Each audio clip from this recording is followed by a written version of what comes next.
Ok, let's get started.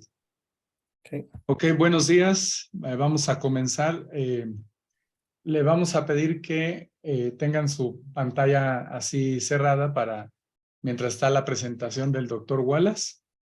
Y al momento de que termine la presentación, haremos un espacio de preguntas y respuestas. ¿Sí? Okay, so I'm going to switch to English now. So welcome everybody to this presentation. We are very proud to present our dearest friend, Dr. Wallace Lockhart, who is the responsible for this University of Guanajuato and University of Regina relationship. I've been working with Professor Lockhart in the Master of Administration here in Guanajuato and the MBA and the Executive MBA in University of Regina. And I think we're very lucky to have such a professional, but also humankind relationship with University of Regina and our dearest friend, Wallace Lockhart. And of course, our dearest friend also, Bruce Anderson, who lectured 2 weeks ago for us, and he's here. And I don't want to take time presenting Dr. Lockhart because he presents himself by talking, just by talking. You will enjoy his talk. But we were talking about what could we have as a topic in a presentation that could make a difference from any other presentations that you may attend.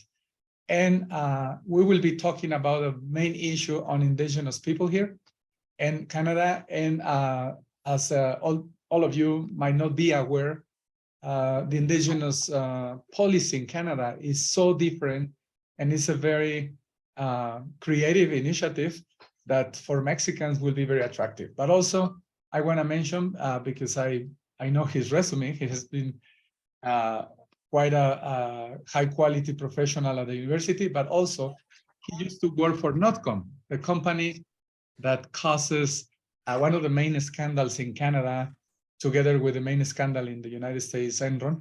And so Dr. Lockhart is always very, he likes to talk about the ethics in business.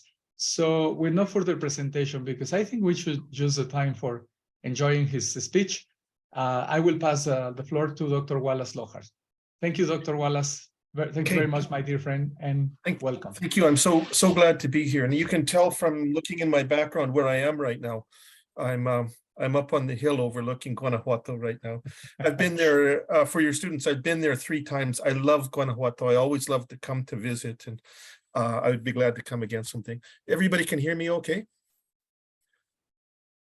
So I just wanted to show this first. This is just our university is celebrating over and over. We had a big article in our experiential learning journal about our relationship with Dr. Pantoja and with UG. So very glad that we're continuing to work on this, and the University of Regina celebrates this. Now, what I'm going to do is sort of 3 parts to the seminar. I will talk mainly about Indigenous people in Canada and about the challenges that we have faced together, but mostly they have faced. I will give a little bit of context about geopolitics and what's been changing, which I think represents opportunities for Mexico and Canada, but also potentially for Indigenous people. And then I would like to hear what you have to say, of course. So please feel free to ask me questions anytime. You can speak up, or I've got my chat open, so I would try to see it if things open up. But the main and by the way, with the PowerPoints, they're very busy with words, and it's for those who maybe have less English language that I have at least some with. I hired a professional translator named Google. So if it doesn't sound quite right, it's because my translator didn't do a very good job. First of all, the picture is taken, that is the chief of Cowessess First Nation. A very dear friend of mine, Cadmus Delorme, is the chief there. He was my student many years ago for a couple classes, and he has an undergraduate business degree and a master's degree from the University of Regina. So I want to just go through a little bit of definitions in history so you can compare and contrast. First of all, the word Indian is still used commonly, and it's a mistake. It was when explorers from Spain came here and they thought they were in India. This was back 400 or 500 years ago. So very significantly, though, is the definition of Aboriginal, and Indigenous and Aboriginal are words that are generally used interchangeably. But who is Aboriginal is defined in Canada's Constitution. And so it's very significant since 1982, when our Constitution was first made into law. It's been a huge change in the relationship between Canada and Canadians and our Indigenous people, because they have finally got rights that are recognized and slowly are being enforced through negotiations and through courts. There are about 1.6 million Indigenous people in Canada, although it's hard to define as it is in Mexico, because those who are clearly defined as status, we know, but some are in the gray area. There are about 600 nations, and use the word nation because, in fact, the relationship between, and you'll see in some of the examples, the relationship between these small communities of Indigenous people is a formal legal relationship with the government of Canada, which is through treaty and through the Constitution Act. So, and Canada's a very big country, and I just want to show you a little bit about the diverse difference. There's no generalizing who is Indigenous. So I will start out, I don't know if you can see my mouse, but on the east side in the Maritimes. So they're Mi'kmaq people there, and that's who European settlers, European explorers first met, was the Mi'kmaq people. And they consider themselves one nation that covers a very large area, and each individual community is just a community that are part of the Mi'kmaq nation. And some of them are even down towards Boston and that area in the United States. But certainly they consider themselves to be one nation. And I'll give an example later if we have time of the stories from one of the nations. Next, for the province of Quebec, which is the French-speaking province in Canada, primarily French-speaking, and of course was dominated by France during the times of settlement. And so the relationship with the settlers, with the incoming Europeans, was largely defined by the relationship with Quebec. In blue, get the mouse over here, is the province of Ontario, where that's where the heaviest population of Canadians are. Almost half of, or 40% of Canadians live in the province of Ontario. And I actually don't have any specific stories from there, so I'm going to go on. Circled in red is what was called Rupert's Land historically, but really what this is the prairies, the flatlands, and of course Regina, where we are, is in the middle of this. And actually it's defined by the rivers drain into this Hudson Bay, which is this big bay. But specifically Rupert's Land was defined, you'll see shortly, and it was a definition of the King of England from way back when that defined our relationship with the First Nations in the prairies. And there are a lot of First Nations people here. And then in the west and in the north, there are no treaties. So this is not Rupert's Land. And of course, it's mountains that cause the waters to drain. I will talk a little bit about Yukon Territory. This is way, way up north, where it's always winter, not really. But far, far up north in Yukon is one of the First Nations that I worked with through the years. And what's the truth of these is they're very different people. They're different languages, different cultures, different relationships with the government of Canada. So you'll see some of that.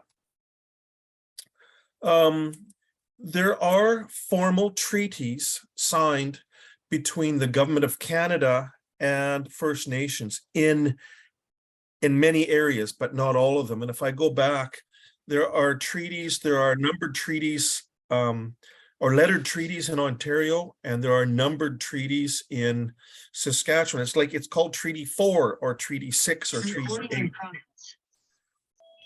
8. So it goes back many, many years to 1763, when the King of England defined this Rupert's Land, which became the basis of negotiations later on. There were many treaties signed in the 1870s and 1880s when, and I'll go back to the map, in the 1870s and 80s, they were forming Canada to go as one country across, and they needed access to the lands across the prairies so they could connect British Columbia with the population.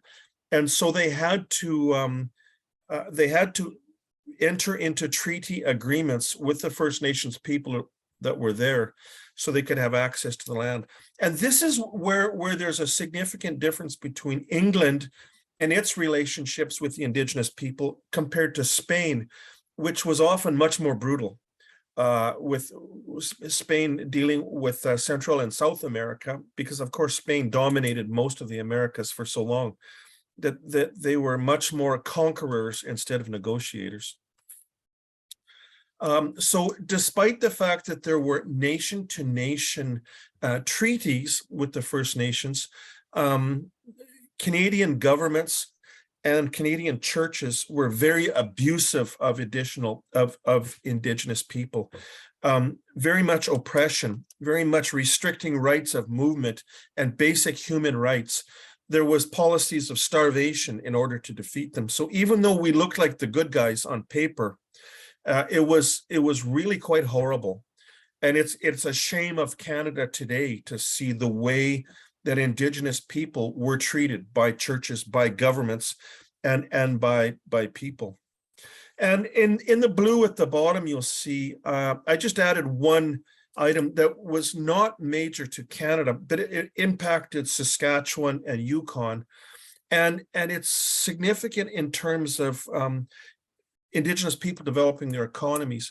So in 1993, those in Yukon, and I'm going to go back up here in Yukon and in Saskatchewan, there was a major settlement of outstanding treaty obligations, which meant they were given what they were justly had a right to, which was access to land. You have to have land in order to do economic development. And they were given financial resources, money that was owed for a long time. So that's not that long ago. That's only 30 years ago that these First Nations were given what was owed to them anyway, but gave them opportunity for economic development. A few more history things before I get into stories.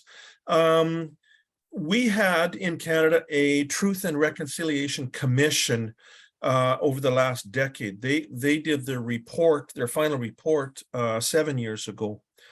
And it was modeled off of what was done in Australia 20 years earlier, which was get everyone together and speak openly and agree on the truth of what really has happened over time so that we can reconcile, so that we can work on coming together to settle our differences. So we do recognize the oppression of people. One of the biggest challenges, though, was residential schools, and it's horrible. It's absolutely horrible what we as Canada, government-sponsored and church-administered, what we did to people, which was take away the children from their home communities and put them into residential schools where they had to stay there, and they were stripped of their language, their culture. They were not given the day-to-day loving relationship with family that everybody needs. And as a result, there's generations afterwards of people who have lost their culture and lost their family raising skills and social skills because they were treated so brutally. And so we still have major social problems with Indigenous people in Canada, and we're finally, I think, stepping up to work on reconciliation so that there is opportunities for the future. And again, I think to contrast with Mexico, and I won't talk about Mexico, you're there. I think it's so different because my understanding, at least, is that Mexico considers we're all just Mexicans, whereas in Canada, there is recognition, at least, of the difference. So we have this Truth and Reconciliation Commission, and they came out with 94 calls to action. They weren't recommendations. There were calls to action, says you must do this, you must do these things. And even though it's 7 years later, we're only getting rolling with so many of these recommendations around language, education, care for children, for goodness sake. We still, when there's problems in the home, we still take the children away from Indigenous families. We're still doing it today. So it will take generations to solve the problems. But when we're thinking about economics, when we're thinking about social responsibility, we have to we have to recognize and acknowledge the serious problems we have. And these problems were created by the relationship between Canada, Canadians, and Indigenous people. I have to sip. I'm just getting over a cold. So to talk about economic development, and I'm going to give you a few examples to follow about economic development. Before those changes in 1982 with our Constitution, which recognized the results of people, Indigenous people were, for the most part, they were very much oppressed. They were controlled by Government of Canada agents from a Department of Indian Affairs. And it was very oppressive, very controlling, and they just didn't have the room to run businesses, to take advantages of opportunities. There was another problem too, and that is with land base, because one of the questions that I think about in my research, and I want you to think about, is without a land base, without land and the access to resources, is it possible to develop the economy for a people? So after 1982, the Constitution recognizes rights, and it gives more autonomy and freedom for Indigenous communities to do what they want to do. And they have very different objectives in terms of what they want to do, and that's each individual nation.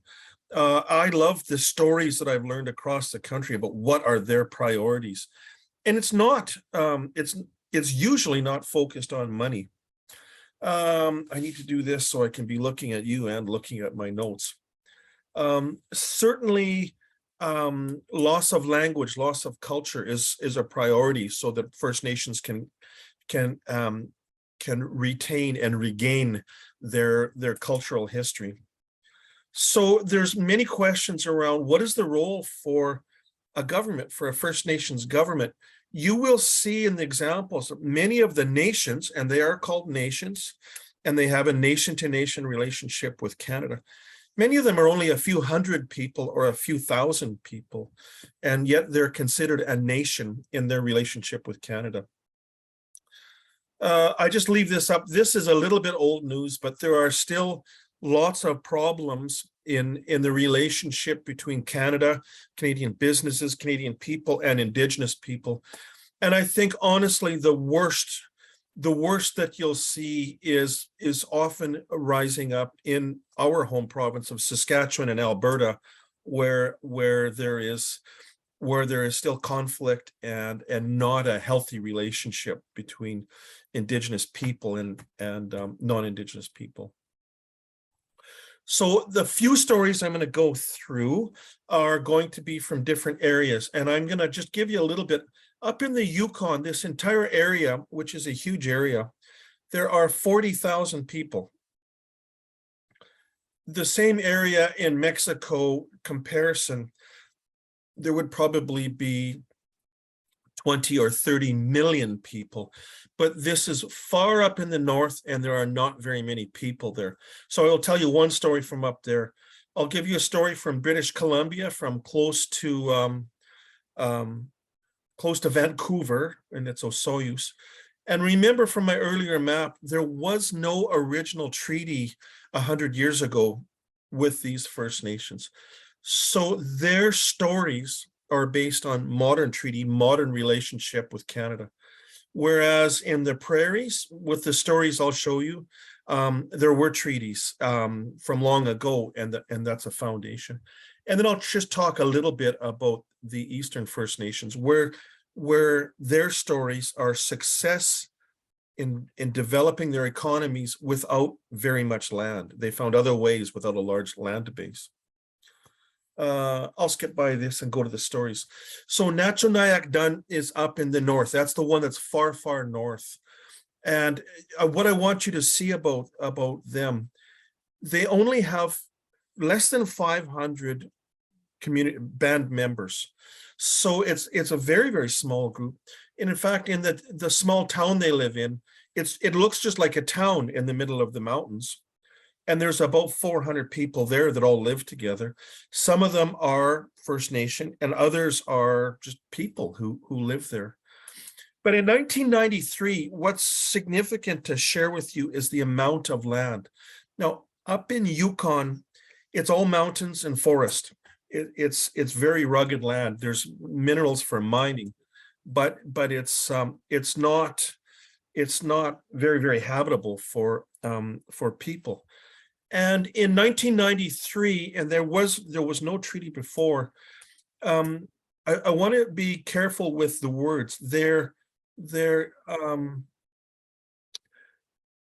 government of Canada, in its words, handed over or gave them nearly 5,000 square kilometers of land. And I think to compare, I think the entire state of Guanajuato is about 10 times that much. So you could say 1/10 of Guanajuato's land base. But the Nacho Dun people, no, Canada did not give us land. They just finally recognized it was our land all along. And so we have to be very aware of the understanding of our partners when we're dealing with reconciliation, because in their view, they're just getting what was theirs all along. It is so beautiful up there. It's far, far north. I've been up there in the middle of winter when there's hardly any daylight because they're so far north. Everyone has jobs there. The economy is strong, but it's because the economy is strong for everyone. So there's an example from the north. And if anybody's interested, I just, you could get the slides from Dr. Pantoja, but I'm not going to read the details. But if you want to know some details of each of the stories. The next story is this is the one in the West Coast near Vancouver, and it's Osoyoos. And this is a great success story. And what I want to focus on here is one leader, and that's Chief Clarence Louie. He's been the chief for 37 years of that First Nation. And I love to talk with him and to hear him speak, because he says jobs, jobs, jobs, everything. Our economic development is for jobs, for people.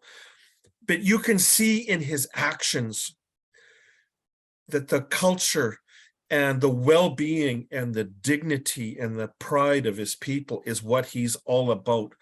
But he always says, get the jobs first, get people their own dignity of earning income, and then the culture will follow. And of course, all of the stories I'm giving you are of success stories. I'm not bringing out the failure stories to share with you. And once again, there's some details available. The next one is a Dakota Sioux First Nation. And if you just look up behind me, they're just 20 kilometers from my home. They're very close to me here. They're in Saskatchewan. And they actually, even though they're in the prairies here, there is no treaty with them because they actually came up from the United States, from the Dakotas in the United States, when the American government had a different approach to clearing the lands. And that was, they just drove people out. Kill them? Sure. if they won't go, just kill them, but just try to push them out of the way or send them somewhere else. So many Dakota people moved up into Canada. Now, what Whitecap, first of all, they got a very strong leader named Darcy Bear. He was my student about 30 years ago, just before he became chief here in the University of Saskatchewan.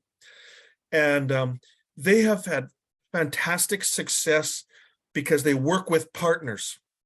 And that's the story I want to share about this First Nation, is even though they're only a small group, they're only 500 people, they managed to swing a partnership to get a casino. And there are not casinos everywhere. That's the only one in the area to serve a population of 300,000 people. And they have a beautiful golf course now, and they have a great hotel resort. So they have success because they started out with partners who were the experts in the business, or they had the resources.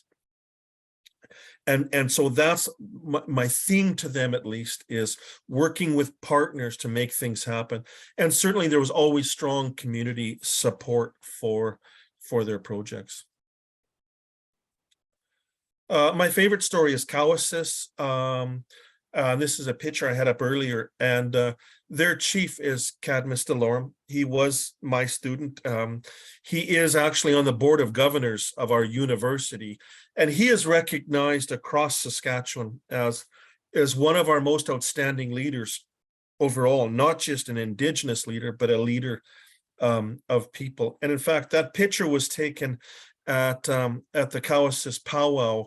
I was the chief's guest when they had his first powwow as chief.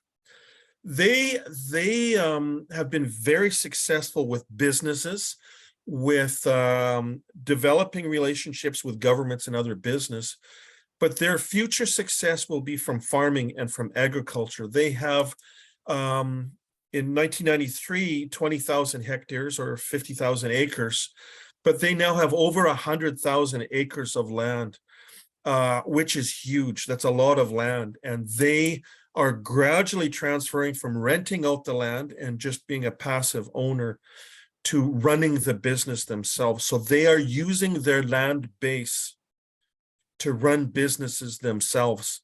And that's where they're doing well so far, but they're going to do very, very well. And I would say A, land base, but B, outstanding leadership over and over with the First Nations that do well. They have very strong leaders that are able to work in partnership with others. And certainly their chief Cadmus is respected everywhere and very successful with their businesses. I'll talk briefly way over in Eastern Canada, where I talked about the Mi'kmaq people, where the little individual communities are not nations, or they don't consider themselves to be nations, but there's one big Mi'kmaq nation. And I enjoyed a couple of places. One is Glooscap. And Glooscap is in Nova Scotia on the East Coast. And this is very personal to me only. There's a town right beside them called Lockhartville, which is just a coincidence. But I love what they do, a very small First Nation, and on about 12 hectares of land, as in very small, only 12 hectares. They have businesses that capitalize on tourism. So restaurants and shops and tourist selling crafts and things like that. They're very successful with that. The other one to tell you about is Membertou. I've been out there on the very east coast of Nova Scotia, and they've done a wonderful job with economic development in a very oppressed area. They have proven that you don't need a strong local economy to be successful. Just do it. Just get out there and do it. And that's their successes. So these have been a few stories, and it's very brief, I know, but just to give you some examples across Canada of success. Now, I will not put up the stories of failure, and there are still a lot of Indigenous communities that are struggling, that are not doing that well yet. And some of the reasons, they're dealing with intergenerational problems of all the oppression that was there. their location where they live is so often remote and isolated from any real business opportunities. So there are many, many stories that are not yet successful, where communities are struggling. But I didn't want to give specific examples of them.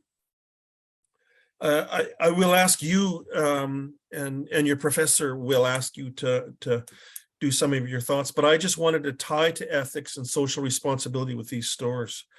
For the Yukon, the one up in the north, their key with ethics is that they're working with partnerships with mining companies, and it's a difficult challenge because they don't want to use mining to make short-term profit and destroy the environment for the future. The partnerships that I've talked about, very often if you can call them white-controlled or non-Indigenous businesses, are looking to profit from a relationship with the First Nation. So with Osoyoos as an example, the chief calls it the rocking chair money, and that is where a business will pay you a royalty to say that they're working with Indigenous people. So the business wants to look like they're socially responsible, but really what they're doing is profiting from a relationship. And as I said, Chief Louis calls that rocking chair money, because you just sit in your chair and the business pays you money. Certainly it is social responsibility. You have to ask a question. Are we doing this for the people, or are we doing this for our own company and maybe the people help? I'm going to skip over the Mexico because we don't have Canadian students here. I want to talk a little bit about really big picture geopolitics just for a couple minutes, and then talk a little bit about social responsibility. And I want you to look at a couple models on social responsibility. And so I want you to think about these, and hopefully be prepared to ask questions of Maestro about Canada and these. So first of all, with geopolitics, I hope that Maestro Martin, another 10 minutes, okay? Or should I be a little bit less, 5 minutes? We are doing fine because we started at 10:10. So yeah, we have Okay. like 10 to 15 minutes. Okay, all right. So I hope that you will all take a look at Francis Fukuyama and his works, because there was a great debate between him and one of his students. By the way, do any of you recognize where the picture is? This is in Lyon, when I stayed there for the summer a few years ago.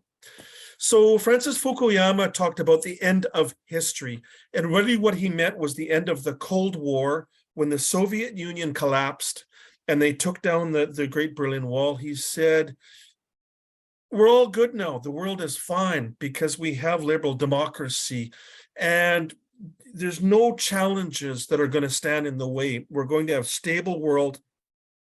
There won't be wars, and we can all eat ice cream. And he's had to make changes, but his basic thesis was that since the Cold War was over, the world is a good place. And his student, his estudiante, Huntington, said, no, my teacher, Maestro, you're wrong. The world is a clash of civilizations, and it is about conflict. It's about nationalism. It's about populism.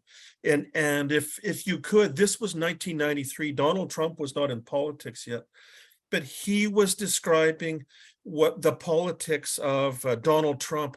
There's another political leader somewhere in the Americas that I think, I don't remember his name offhand though, but you can know what I mean. So where Fukuyama was saying the world is good, his student even back then said, no, it's not. We're not stable. We have to be on guard because populism and nationalism are going to destroy things. So I want to flip forward a a little bit to today. This is yesterday in the newspaper, is that Canada has banned Chinese nationally owned mining companies and businesses. Canada has banned the telecommunications for 5G from China. Canada is increasingly almost at an economic war with China. We still buy from China, but we are recognizing China as a major threat. And really, this is saying in geopolitics, Fukuyama, it was good for a little while, but we're in trouble. And United States is recognizing this, and Canada is recognizing this. And our Deputy Prime Minister, Chrystia Freeland, and that's her in the picture, she spoke last month at a major think tank in the United States in Washington, and they actually call it the Freeland Doctrine, where she is basically saying we have to do business with our friends with democracies. By the way, look down at the bottom where I'm saying, hey, Mexico, this might be an opportunity for you. But she uses Janet Yellen from the United States. Janet Yellen promotes friendshoring, which really means do business with other democracies, do business with countries that are your friends, that are collaboration. Freeland also says you still got to support the countries that are not so strong in democracy. And she says, limit your dependence on places like China, because they will use it against you. And they're already proving that they will use it against you, use the trade by controlling you and limiting access to scarce resources. So the geopolitics story is the world really a good place with free trade and free trade agreements? Or are we in trouble today because of what's happening with Russia, with China, with other countries that are, the politics is changing. So that was the global. I want to come down for just a couple of minutes to talk about social responsibility and two models. One is a pluralist approach where business, micro level, individual businesses really need to be accountable to all stakeholders. And the other one from Friedman is to be focused on profits. I won't spend time in the United Nations, but just for the interest of time. Archie Carroll is one of many who tried to promote social responsibility in 4 dimensions. And I'm actually going to compare their foundations to Milton Friedman. Milton Friedman says make profits. So for the foundations, Milton Friedman, who minimizes social responsibility, agrees with those who have maximum. Milton Friedman also agrees with obey the law. So both definitions of social responsibility are agreeing on the foundations. The taller two is where it's different, and it's defining being ethical. So Archie Carroll says, do what's right, do what's fair, avoid harm. Whereas Milton Friedman is saying, yeah, that means obey the law because governments decide what's ethical. So here there's some disagreement. Oops. And then finally going to the top, this is where there's a big difference. And I wonder what your thoughts are about social responsibility, where it's being a good corporate citizen, improving the quality of life. And really, I think about Indigenous people in Canada, in Mexico, and thinking about, is it a responsibility of society? Is it a responsibility of business to improve the quality of life of all people? You can see from the stories that Canada is seeing a responsibility at this level for both governments and business to work, but not as much, I don't think as much in Mexico. So this is the discussion I want to leave, and I'll turn over to you, Maestro, how do these models compare between Canada and Mexico in terms of the global geopolitics and in terms of social responsibility? And then if there's any questions about or thoughts about Indigenous people and the comparison between Canada and Mexico. So, Maestro, it's all yours. Thank you very much. I would like to start by first pointing out how different is the way we perceive social responsibility in Mexico, but more specifically related to the indigenous people here. As we have seen in your presentation, there is, it's not really, it's kind of recent, actually, no more than 30 years ago that you changed the policy in Canada. But in Mexico, we have been for many, many years also, I would say the last century, the 20th century, talking about the indigenous groups. First of all, we don't call them nations. That's a main difference I find. But also, and that means a lot, you know, because as you mentioned, any indigenous people in Mexico is considered a Mexican, but also belonging to a group, an indigenous group. But there is not a real policy that reflects the social responsibility, not only from businesses, but not only from society, but also from government, who can actually attend the development or who can really generate development in the indigenous people. So I would like to ask all the students here, please open your screens. Now we are in the chat moment. So please turn on your screens. And I would like to hear some of the opinions from the students, you know, and see what you think about this information you just got from the indigenous groups in Canada. What could be done in Mexico? What is actually you don't think that is going to be working even in Canada, or what could work in Mexico? Okay, so please, I'm going to speak some Spanish. Por favor, prendan sus pantallas. Vamos a hacer esta interacción como si fuera una sesión de clase. So anybody wants to raise a hand, wants to give us an opinion on the indigenous social responsibility? Who wants to go first? Thank you for those who are turning on the screen. Samuel, please go ahead, Samuel. For example, one thing that I can see the difference with indigenous people in Canada from Mexico, for example, is the places in from Mexico, indigenous Mexico, are more dangerous. For example, the narcotráfico, the organized crime is more involucrated with these people than in other places, and that is one like inconvenient, a problem from us. For example, to make tourism or something like that. Dr. Wallace, do you want to make a comment on that? I would love to respond. Thank you, Samuel. I would use an example from here near my home in Saskatchewan. I was asked to work on a development project for a First Nation that's isolated in the north. And one of their biggest challenges, it's not safe to walk the streets because the gangs control the streets, and it's drug selling gangs. They're not like the big cartels in Mexico, but gangs are a significant problem that goes with poverty.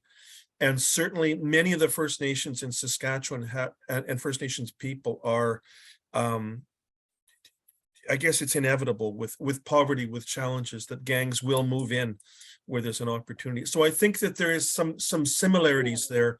I wasn't advertising it loud, of course. I was trying to show success stories, but there is a comparison. And if you may, I just to point out what Samuel was just saying is, according to what we see in Canada, first of all, there is a recognition of land. That is something we haven't done in Mexico, you know? The official or constitutional possession of the land that is happening in Canada, and we don't have that in the Mexican indigenous groups. And the second one, as you could see, there is always a budget involved. There is always some money that has been put into the First Nations, also to have a development plan and to develop economic development in the area. And as you already pointed out, Dr. Lohar, of course, poverty comes with many other issues. Many of the cartels in Mexico have gotten labor because they are in poverty. And then suddenly they come even to the indigenous groups and they find a place to live. And when they give money to the indigenous for working in the cartel, they feel protected. So it's like a, I would say, a negative circle that goes around and around, and we have to do something to break it up. And of course, economic development is one of the main strategies that we can follow. So the question is, are we ready? And the question is for the students, when you become professionals in companies, professionals in the state or federal government, or when you become just a member of this society, it's going to be in your hand to do something about it. It's going to be your chance to do and to propose changes in that. I think we owe so much to the regional people who own this land, and we have to do something. Anybody else wants to make another comment? Similarities or even disagreements on what you heard, or something that holds your attention? There is a question in the air that Dr. Lockhart was saying. Who will be the responsibility, the social responsibility related to the indigenous people? What do you think? Hector, come on. What do you think, Hector? Sorry, can you repeat the question? Yeah. Who do you think should lead or be the responsible for the indigenous groups in Mexico? Should it be the businesses or the government or society groups?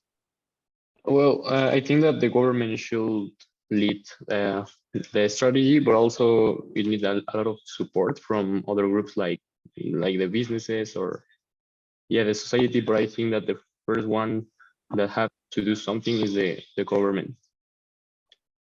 Okay. Anybody else? Anybody else has another question? So after that, you can also type in the chat. If you don't feel confident to do it in English, you can do it in Spanish in the chat, okay? So please feel free to use it. Adelante si quieren poner su pregunta en el chat en español. Es entendible que puedan hacerla también ahí en el chat. Okay, no more questions? I would like to throw a question out for your students, if I may. Certainly here in Saskatchewan, where we are, we're aware of Indigenous people and aware of the issues and of initiatives all the time because we see it all the time. I wonder, do you in your day-to-day life, do you even notice or think about Indigenous people there in Mexico, or do you just not even notice them? Or is it part of who everybody is, even, you know, with assimilation through the years? No, Ángel? Go ahead.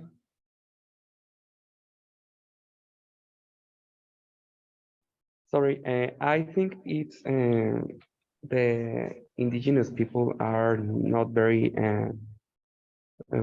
we are not focused that much in the indigenous people or in the Aboriginal people. I don't know why in the businesses we don't give them the same value or the same threat that anything or anywhere else. But I have a question or for the Professor Wallace. How is the relationship between the businesses and the Aboriginal people with the Truth Commission? How do you implement that philosophy in the small businesses? Good question. There's 100 different answers to that, and I want to give you a negative answer and positive answers. So a negative answer, something that's been in the courts in recent times in British Columbia. A man, an elder, a grandfather, walked into a Bank of Montreal, a big bank, with his granddaughter to open a bank account, and they had cash. They had, I don't know, $3,000 or something. And they were arrested because the bank manager thought they stole the money because they're indigenous. So there are still very racist problems that happen. And on the other hand, there are some wonderful success stories that I think always the major success is initiated by First Nations leaders. And so, my neighbors that have the casino and the hotel, well, they welcome businesses to bring out for meetings, for conferences, and they do very well. And part of being there for the visitors is that they're exposed to a little bit of Indigenous culture. So there's very good success stories, but there are still many, many failures. Just yesterday, I was in a smaller city in North Battleford, where there's still major challenges and a rift between Indigenous people and white people. And so we still have a long ways to go. We still have many problems and problems with racism. But if we focus on the success, even if there are little victories, we focus on the victories, we build momentum. Very good question. Thank you so much. Any other question? Professor comment? Pantoja, the chat is disabled, so if my classmates want to make a question or any comment in the chat, they can. Go ahead. I was checking right now. Thank you. Please go ahead. Thank you, Angel. And meanwhile you're typing, let me point out another difference that always happen about business in Indigenous communities, Mexico and Canada. As you could see some of the examples, and I have had a chance to talk to Chief Cadmus myself. I've been lucky to be in a Zoom several times, and I can witness the kind of business they are doing in the Indigenous region. They are top business. They have a very a wind, electricity produced by wind business, very high class. And the chief, Cadmus, and some other chief and some other people, they are really educated people who went to college, who have business, who are practically a CEO of medium and big companies. And in the other side, we can compare what is happening in Mexico, and you might be aware, but most of the indigenous groups, they have little businesses.